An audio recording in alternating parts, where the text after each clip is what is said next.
Hello, welcome back, and thank you for joining me today.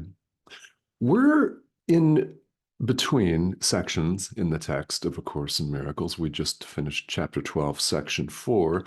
And before we go on to section 5, which, of course, naturally, at some point we will, it's not going anywhere, I want to have a slightly different discussion today.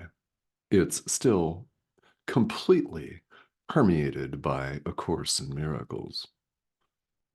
Naturally, all of life is when you think about it. And that's the beauty of truth. It's true. I know, simple, right? I want to talk today about something that we don't appreciate nearly as much as we should, and we don't appreciate it often enough. And that is the power of our mind. It is. It is the sheer creative power of our mind, which we habitually denigrate. We sell ourselves short, so short, too short, in just about every conceivable way. And we're invited not to. But before we can set all of that aside, we have to become aware of what's really going on. You can't solve any problem in life if you're not aware that the problem even exists. So let's raise all of this to conscious awareness. This is what is meant on the spiritual path by taking a direct look at everything that troubles you, all of it, everything uncomfortable, raised to the level of conscious awareness. And here, as we study and practice A Course in Miracles, given over to the Holy Spirit, who simply shines it away, like flipping on a light switch in a dark room. Just like that. The darkness,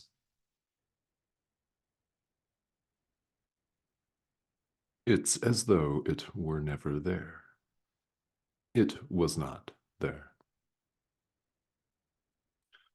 The backdrop and the inspiration for this conversation today comes from a recent activity that my wife Cindy and I did. You may or may not be aware that we operate a business together, and in this business, which is travel centered, we're travel advisors, we're beginning the process of offering wellness themed retreats, which is something we've been leaning toward for a while. Cindy used to run a women's health club in McMinnville, Oregon. In fact, she did that for 21 years. And between her expertise and my own experience, we'll be offering retreats, and details, of course, will come out here. There will be Course in Miracles themed retreats, both in person and online, both. So stay tuned for that.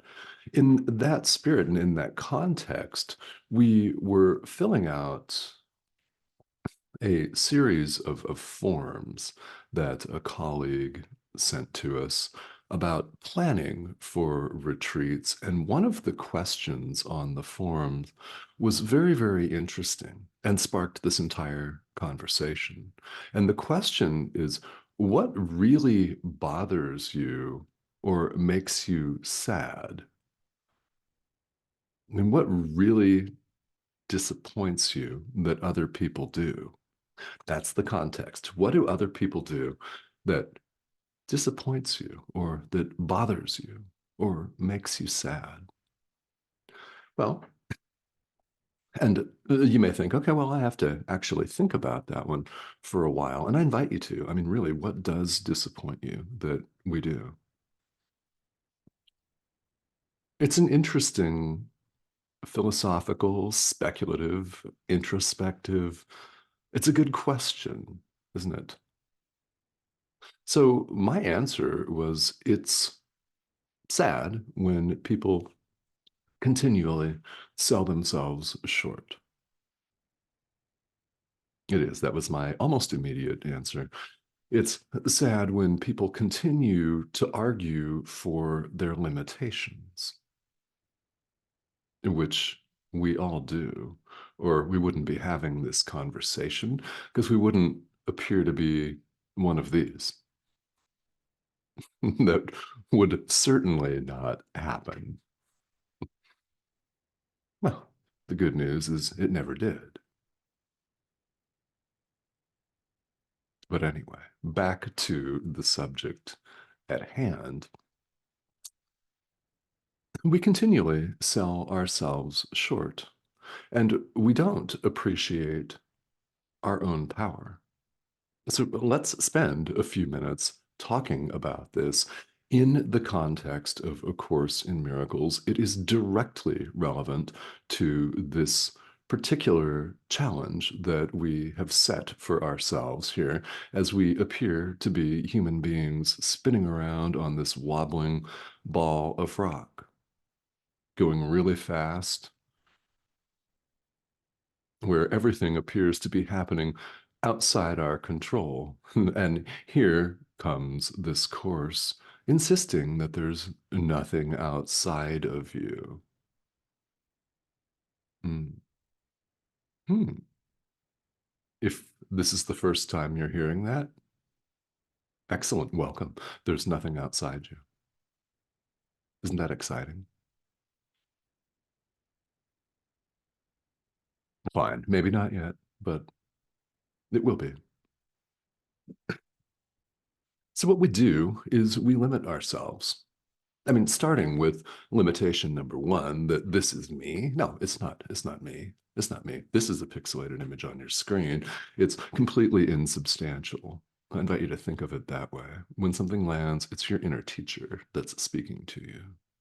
That's the purpose of all of these videos, every single one of them, so that we may hear the voice for God, the Holy Spirit, our inner teacher. Something will always be said should you watch these videos to the end, especially, which naturally I invite you to do. Something will be said that really connects with you or that really, really grips your attention. That's your inner teacher speaking to you, and we're invited to pay attention to that message. What that will be for you, I don't have any idea.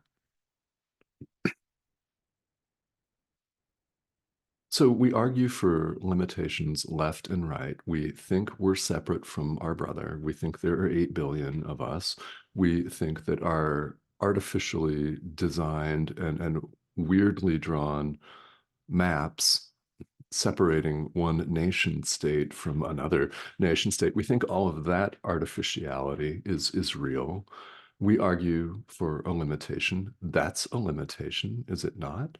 And each of these limitations has passed immigration laws and visa laws and passport laws. And some of these artificial things have what we call diplomatic relations with other artificial things, and some don't have diplomatic relations with artificial things. It's the ego at play. It's one division, one separation after another, and we call it life. We call it reality. All the while, we deep down know that it's not reality. We all know that. If you had not heard this call, which, by the way, is your inner teacher calling you to awaken, calling you to extend love to the Son of God and forgive the world and learn to see things as they really are. That's the call. That's what gets us on to the spiritual path. It's why we're interested in spirituality. At some point, we have formulated a thought, an idea that, oh man, there's got to be more to it than just this.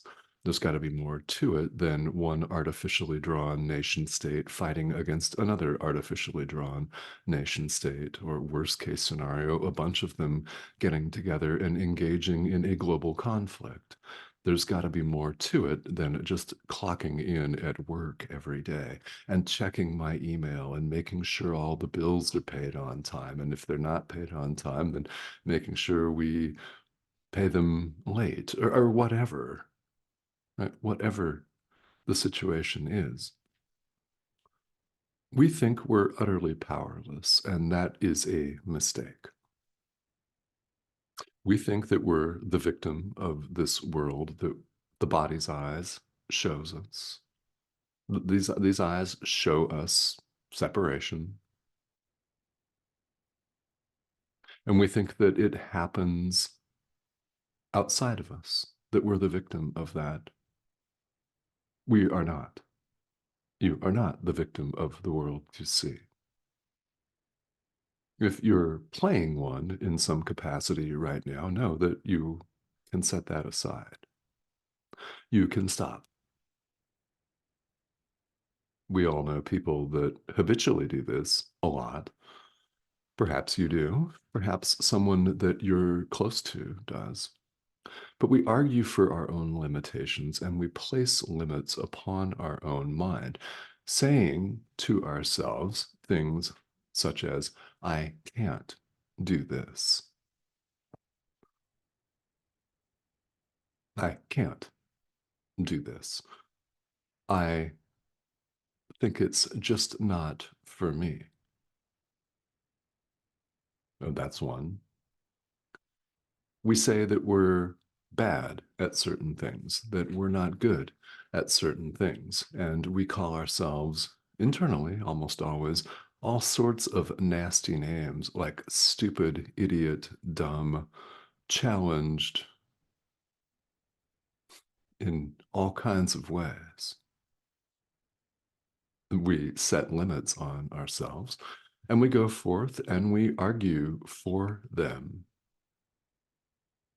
We tell other people, I can't do this, I can't do that, I'm not good at this, I'm very feeble and weak and not powerful in any way, shape, or form. Yeah, I have no control over all of this insane psychodrama that appears to be sweeping me away. Oh, but you do. Now, will you be able to stop an event that's already in progress? Well, maybe not. Maybe not, right? But you can change your mind about it in the present. That is what this course is all about, a change of mind. We have only the present moment with which to choose love. We have only the present moment with which to choose God, truth, light, our own reality. Capital R. One with means one with. God is the author. Creates in his image means that he extends himself. Like extends like. When you go forth, understand that you have the power of God with you. God's will is your will. God's will is your will. Thy will be done. Hmm?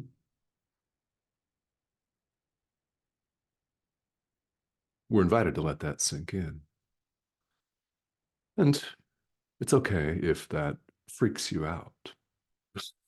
Not a problem because our conditioning is thick, isn't it? It's thick and heavy. I mean, we look at these, we look at this in the mirror and think, okay, well, this is me. I've got gray hair. I've got, I don't know, my hair's been falling out for God knows how many decades, 3 or 4. Things like that. We take a look around and all of this seems so concrete. It seems so real, yet it's insubstantial, like a passing cloud. And there's no need to see it as a prison. There's no need to see everything as a limitation. There are no limitations. You are wholly and completely unlimited. All of these limitations that we argue for, what makes all of this indeed tragic on a larger scale, I mean, it really does, is the fact that we all want the peace of God, and you are on the spiritual path.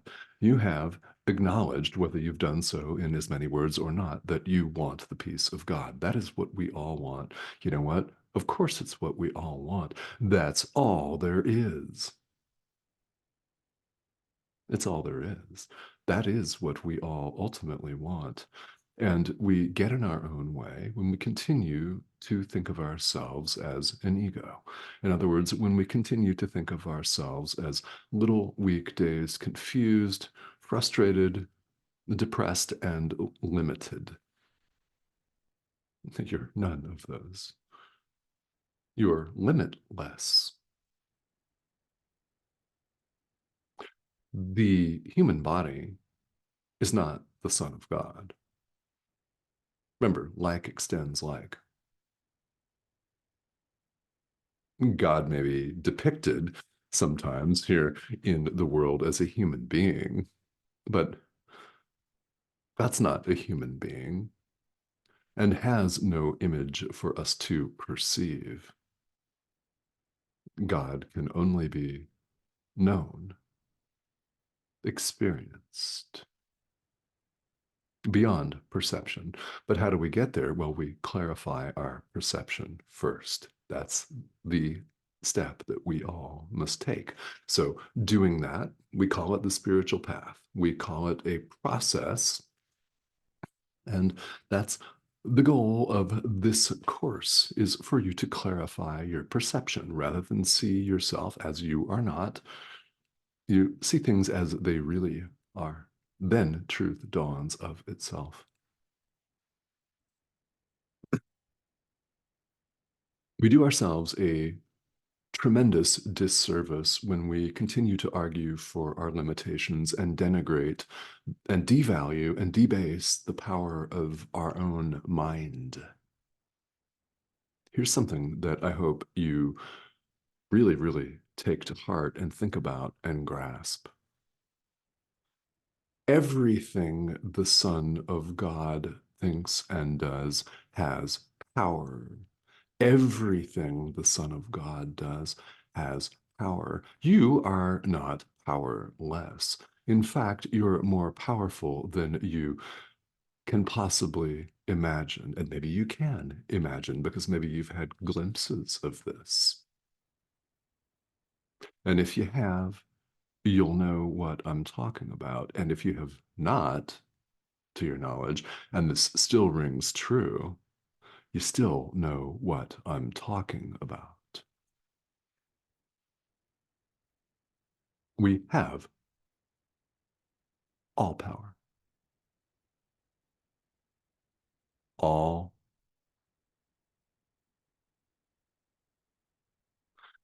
There is no need, whatever, for us to run and hide.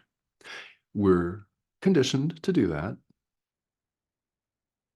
We're afraid of our own power, but we do not need to be.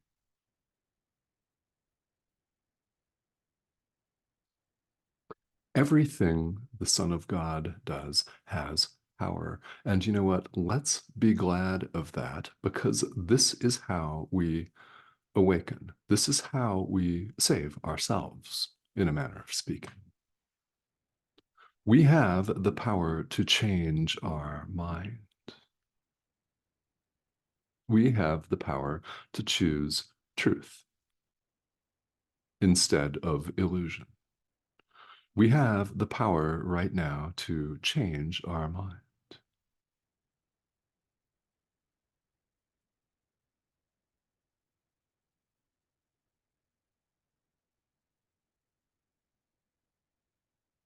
As always, when you hear these ideas,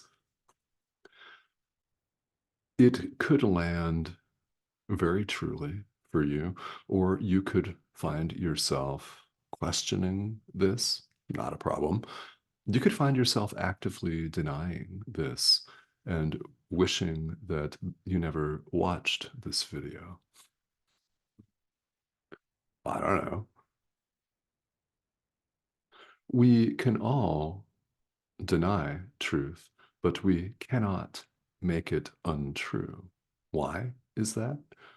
We cannot make truth untrue, nor can we abolish it because we didn't make it.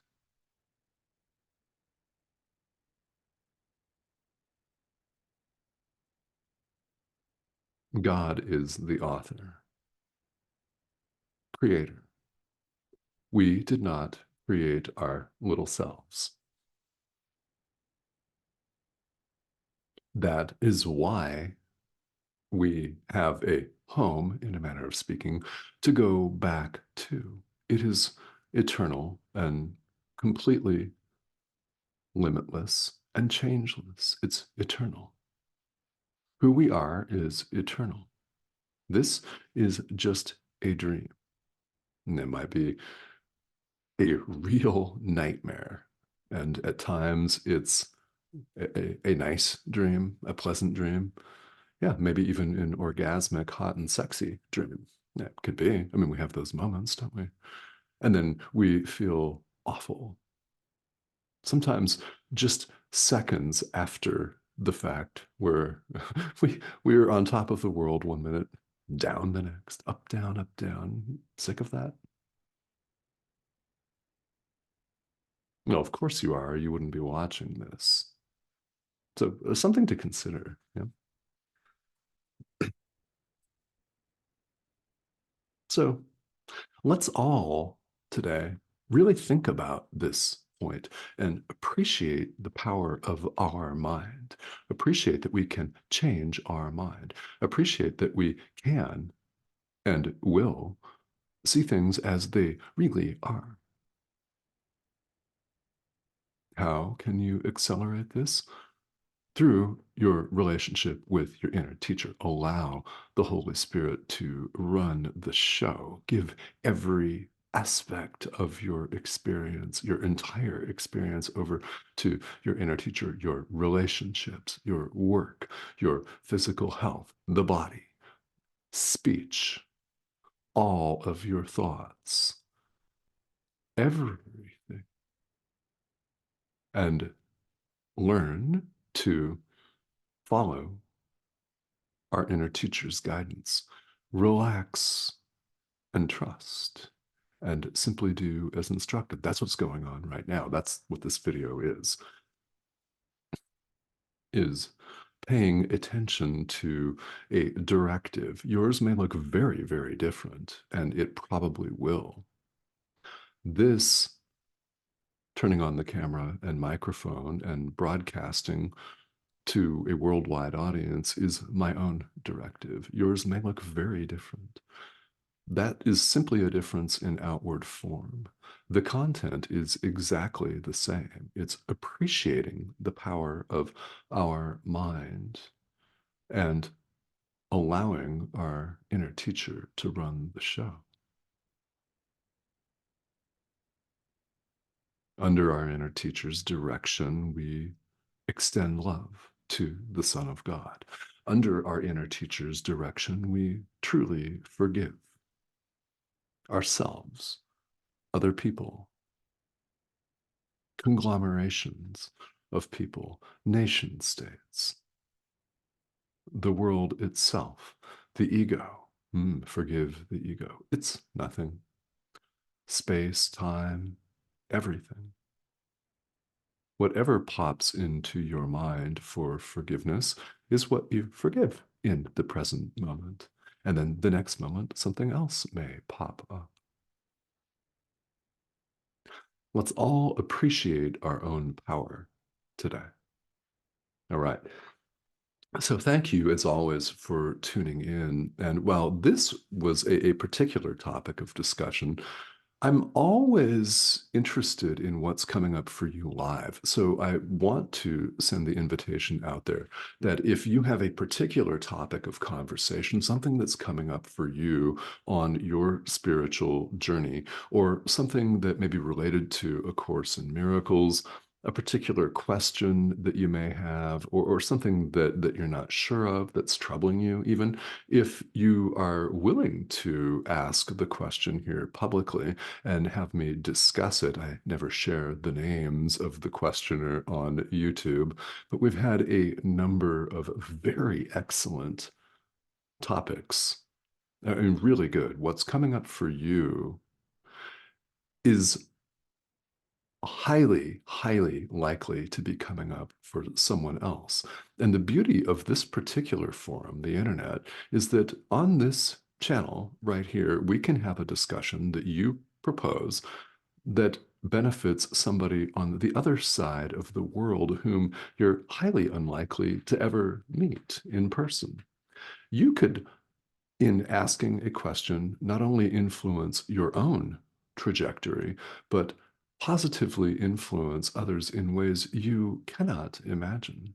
The mind is more powerful than we even imagine. So let's begin to experience some of this power, shall we?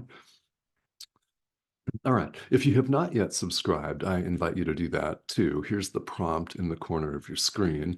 Just click that arrow, hover over that arrow, and you'll be invited to subscribe and join us.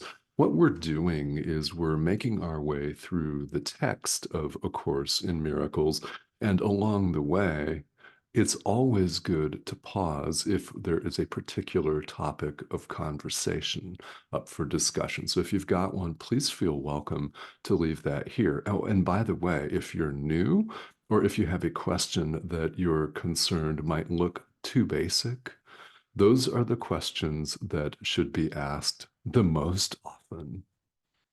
Why? There may be somebody, if you're new to this course and the terminology seems unusual to you, it seems foreign and weird and, well, incredible.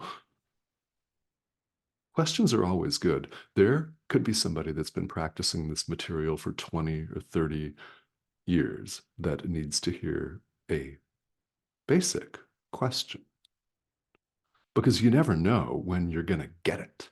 You never know that you don't know if you hear the same idea for the 999th time. That could be the time where it clicks, where all of a sudden it makes sense to you. A light comes on. You don't know that. We never do. So we continue to show up and ask the questions. All right, guys. Thank you, as always, for tuning in, and I will speak to all of you soon.